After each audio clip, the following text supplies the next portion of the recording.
khabar semua? Saya Aini Mustafa. Hari ini saya nak kongsikan dengan anda semua pengalaman saya menyusu dan juga berpuasa. Okey, untuk maklumat semua, saya ada 3 orang anak. Ketiga-tiga orang anak saya ni alhamdulillah saya berjaya menyusukan mereka bertiga dengan susu ibu sehingga 2 tahun lebih. Malah ada yang sampai 3 tahun. Dan ketika berpuasa, saya menyusukan mereka dan saya alhamdulillah saya berjaya puasa. Saya tak pernah lagi sepanjang menyusukan anak-anak dan puasa tu bulan puasa saya sampai terpaksa untuk berbuka puasa. Jadi saya nak kongsikan dengan ibu-ibu di luar sana apa yang saya lakukan. Semoga bulan puasa ni kita boleh dapat menjalani ibadah puasa dengan gembira, dengan paling terbaik. Dapat dengan masa yang sama kita dapat juga menjalankan tanggungjawab kita sebagai seorang ibu untuk anak-anak kita dalam memberikan susu ibu. Seperti yang kita tahu, ya betul, Islam juga membenarkan ibu yang menyusu untuk berbuka sekiranya memudaratkan. Jadi kat sini kita kena cuba dah puasa dulu, kan? Kalau betul-betul dah mudarat, dibolehkan berbuka. Jadi kat sini saya nak kongsikan apa yang saya buat, apa yang saya makan yang membolehkan saya berjaya puasa sepanjang hari dan tak efek pun susu untuk anak-anak saya. Yang pertama, masa sahur. Of course lah, kan? Sebagai ibu menyusu, kita kena pastikan kalori yang kita ambil itu cukup, makanan yang baik-baik. Jadi masa bersahur tu selalunya saya akan ambil minuman protein yang membantu untuk saya kenyang lama dan juga untuk meat booster saya. And then bila saya dah makan protein tu, saya akan makan nasi macam biasa. Saya lebih suka masa sahur makan nasi berbanding dengan roti, mi ataupun makanan lain. Sebab bagi saya makan nasi tu lebih mengenyangkan. Saya lebih selesa lah makan nasi. Tapi kalau korang rasa masa sahur tu suka makan roti ataupun makanan lain, silakan. Cuma nasihat saya, elakkan makanan-makanan yang terlalu pedas, yang yang bergoreng, yang melampau-lampau banyak minyak, makanan-makanan segera. Pastikan apa yang kita ambil itu sebenarnya cukup nutrition, ada nutrisi, ada khasiat untuk kita.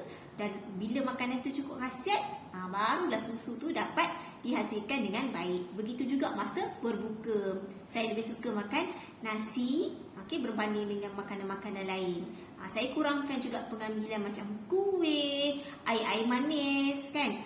Saya lebih banyak macam minum air kosong, ataupun kalau nak air manis, saya memilih untuk minum air buah-buahan yang dibuat sendiri, bukan beli dekat pasar Ramadan tau. Boleh je kalau korang teringin sangat tu, kan? Tapi bukanlah setiap hari, sekali-sekala je tau. Itu antara dari segi pemakanan. Yang kedua adalah, walaupun kita berpuasa, tapi make sure kita konsisten dalam untuk pump susu tu. Sebab kita tahu susu ibu ni demand versus supply. Jadi jangan kita skip pump susu, terutama wanita-wanita, ibu-ibu yang bekerja. Kat office tu make sure kita pump macam biasa, walaupun waktu tu adalah bulan puasa. Kalau kita biasa pump setiap 4 jam sekali, make sure masa bulan puasa pun kita tak skip pump tu. Jadi bila sentiasa pump, barulah ada demand, barulah susu pun akan makin meriah. Dan yang ketiga adalah, kalau korang rasa ada masa susu korang drop, korang boleh buat power pumping. Nak tahu tak power pumping tu apa? Next video nanti saya akan kongsikan macam mana nak buat power pumping. Jadi power pumping ni sangat-sangat membantu untuk korang increasekan juga korang punya susu bila dia sangat-sangat drop. And then yang keempat adalah minum air masak secukupnya. Walaupun bulan puasa, tapi kita boleh juga amalkan, amalkan teknik-teknik tertentu untuk pastikan cukup 8 gelas sehari. Maksudnya kita boleh minum mungkin 3 ataupun 4 gelas pada waktu bersahur dan selebihnya pada waktu berbuka, ataupun kita lebihkan banyak selepas berbuka. Supaya badan kita cukup air, barulah tak lemau, tak lembik, kan? And then yang kelima adalah kena sentiasa positif. Kan kena sentiasa positif, kena sentiasa yakin yang susu kita ni sebenarnya cukup untuk anak kita. Kan sebab Allah tidak akan kata apa memberi sesuatu yang memudaratkan untuk kita, kan? Betul tak, bila Allah kata apa mengarahkan satu yang menyuruh kita berpuasa, maksudnya kita boleh berpuasa, cuma bila terlalu memudaratkan baru dah boleh berbuka. So mesti ada sebab, kan? Jadi maksudnya kita sendiri, ibu ni, kita boleh lakukannya. Kalau saya boleh berpuasa dan menyusukan anak, mesti korang pun boleh tau. Okay.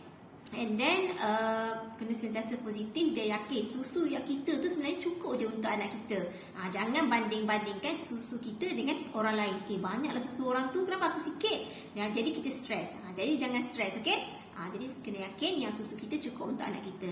Dan yang keenam adalah korang boleh ambil suplemen meat booster untuk bantu top up balik nutrition yang korang tak cukup. Sebab hanya daripada pemakanan saja tak cukup. Bila tak cukup, badan tak cukup nutrisi, macam mana badan nak hasilkan susu ibu yang berkualiti yang lebih baik.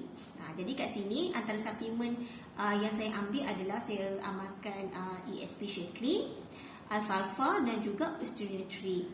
Ketiga ni adalah basic untuk ibu menyusu dan sangat membantu untuk saya kekal bertenaga, susu meriah, saya pun emosi pun stabil. Sebab kita kena ingat, bila emosi stabil, kita tak stres, susu pun akan meriah juga.